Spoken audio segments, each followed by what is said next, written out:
Jess with Planning Pod here, and today we're talking about the client portal. What is it and how does it work? Starting from our home screen dashboard, we're going to start with the permissions that you'll use to set up your client portal. So click on your name and choose the account settings from the drop-down menu. And we're going to go ahead and head into the user access and permissions area.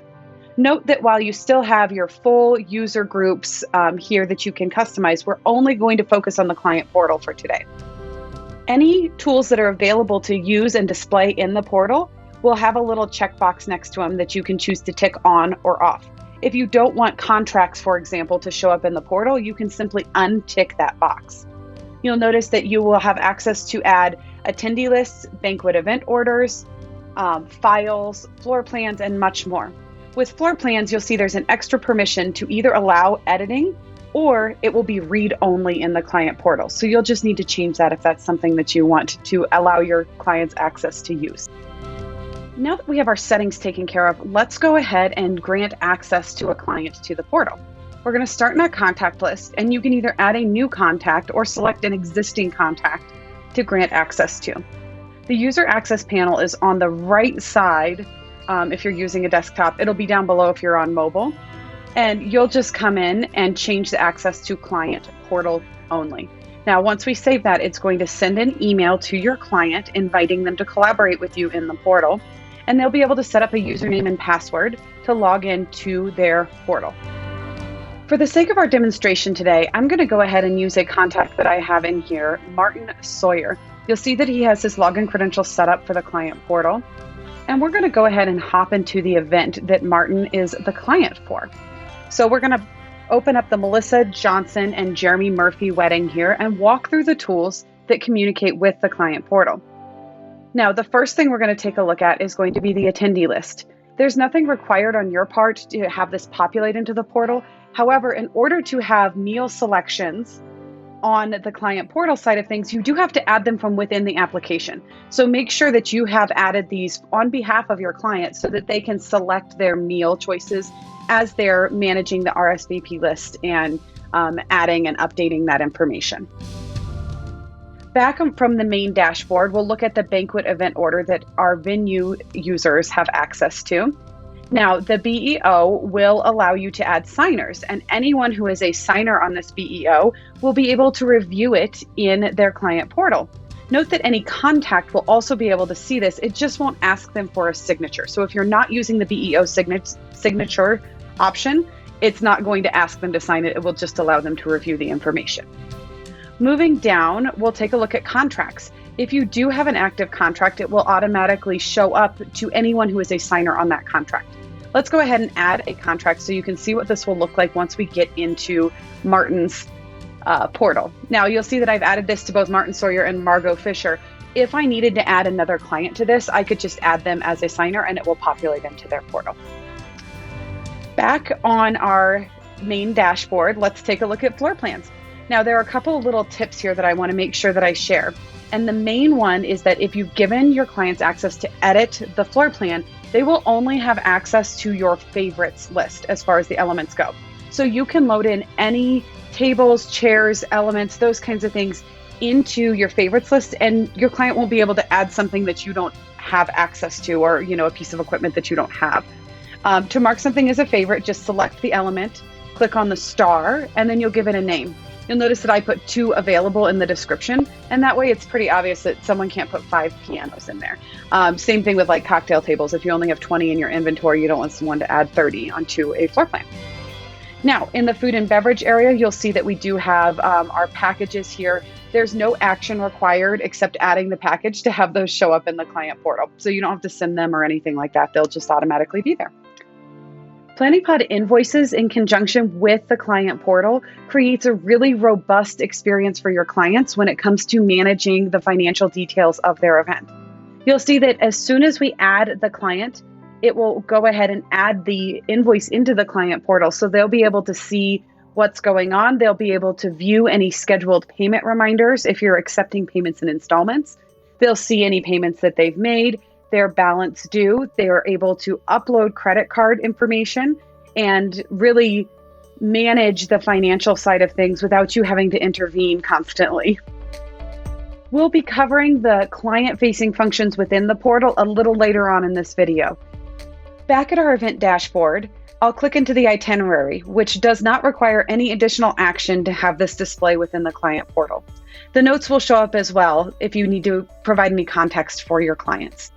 Proposals work in a similar way to contracts and BEOs, where you add someone as a signer, and that action will add the proposal along with an indicator that they need to take action within the client portal. Assigning to-dos to show in a client portal is as simple as adding your client to a to-do. Now, they'll still receive the reminders and everything else that happens normally, but it will also show up in their portal so they can mark it when it's complete and you can see what they've done and what you need to follow up on.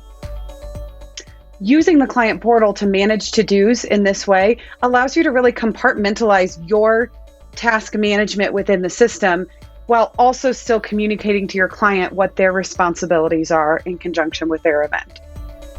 Back on the main event dashboard, let's take a look at the vision board. This will automatically populate into the client portal, but you can also use this to communicate with your client. So you can add additional notes, descriptions, questions, and your client can reply back via comments and even choose to send you a notification when they do so. Great way to collaborate with clients within the portal. Now, there are a couple additional tools that are under my hidden tools down here that I want to go over. First of all, being the files. You can upload and store files and choose if you want to share those with your client or not by just choosing yes or no under the visible in portal option. Also hanging out under my hidden tools at the bottom here is the forms builder. Now, this is a survey tool where you can create and send questionnaires out to your client to collect important information. Once you've uploaded this into the event, it's not yet sent to the client until you actually gather responses and send it out to them. That way you have time to customize it. Once I'm ready, I click Gather Responses and I choose the recipient that I'd like to fill this out. You can customize the email that sends to them, but they'll be able to log into their portal and they'll see that an action is required for them to complete this form under the portal. You can also instruct them that they can come back and change their answers as they have information. If you're collecting vendor information or some kind of a working document, this is a great way to do that because they can just log into their portal and make updates when they need to. Now let's take a quick look at the client-facing side of the client portal. They'll log in from the regular PlanningPod login screen, but instead they'll land on their client portal dashboard. It includes all of the tools that you've given them access to in a tile format, as well as the ability to access them through the main menu on the left. If you're using one of our preferred payment processors, your clients will be able to save payment methods to quickly make invoice payments, and it will also have a reference to that payment method in PlanningPod under the contact. Note that this information is saved by the processor and not actually in the PlanningPod databases. Now that we've added a credit card, you can add additional payment methods if you'd like to. Or back on our home screen, let's take a look at the other options. Any contacts that are associated with any events will show up here, as well as vendors and the venues that are associated with their events. You'll notice that initially your eye is drawn to the red requires attention notifications. So let's go ahead and take a look at the BEO, which is requiring a signature from the client. They can review it here, click Sign Now, review again, and walk through the digital signature process for the BEO. Now, this is going to communicate to you via email that it has been signed, and it will also show up in the PlanningPod system. They'll be able to download a signed copy of the BEO right there as well. The next item that requires attention is under the proposal and invoice area, and it looks like it's an invoice. You'll see that we have an upcoming payment due, and we can click in here to review that.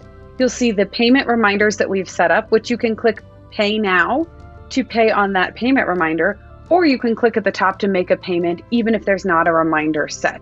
It makes it really easy for your clients to make payments and see exactly where they are within the financial portion of their event. Notice the card that I saved earlier was available for me to select as a client to really quickly and easily make a payment. Let's click back over to the invoice and refresh, and we'll see that the payment has been applied. The invoice total is the same, but the balance due has gone down.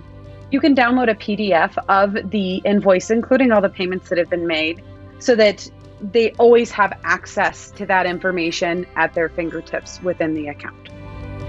The surveys that you build within the Forms Builder will populate into your client portal as a questionnaire. You simply click through, the questionnaire will pop open on their screen, and they'll be able to fill it out right from there.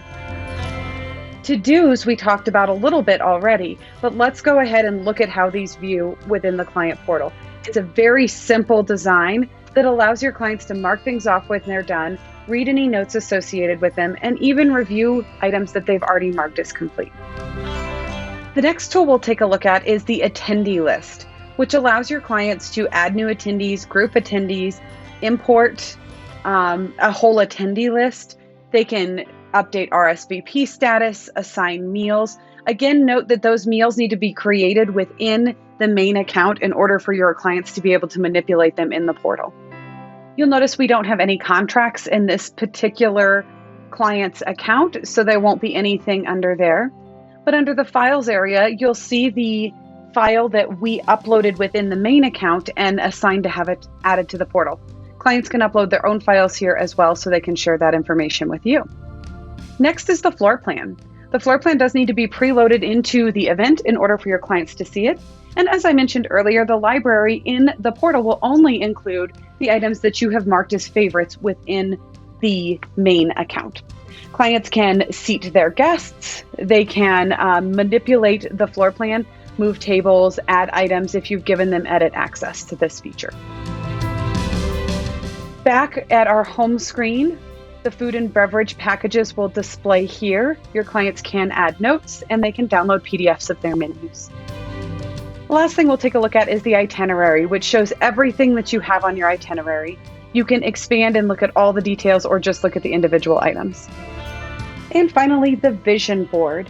Now, when we open the vision board, as I mentioned earlier, you can add comments, or the client can add comments to share with you, to share their thoughts. And they can choose to even notify you via email when they've made a change to this particular tool. With the knowledge that new technology can be difficult for anyone, we are providing a help section for your clients that will include a video that is client-facing to teach them how to navigate the tools within this client portal. Thanks so much for taking the time to watch this video today. Please feel free to reach out to us with additional questions at support@planningpod.com. Thanks and have a great day.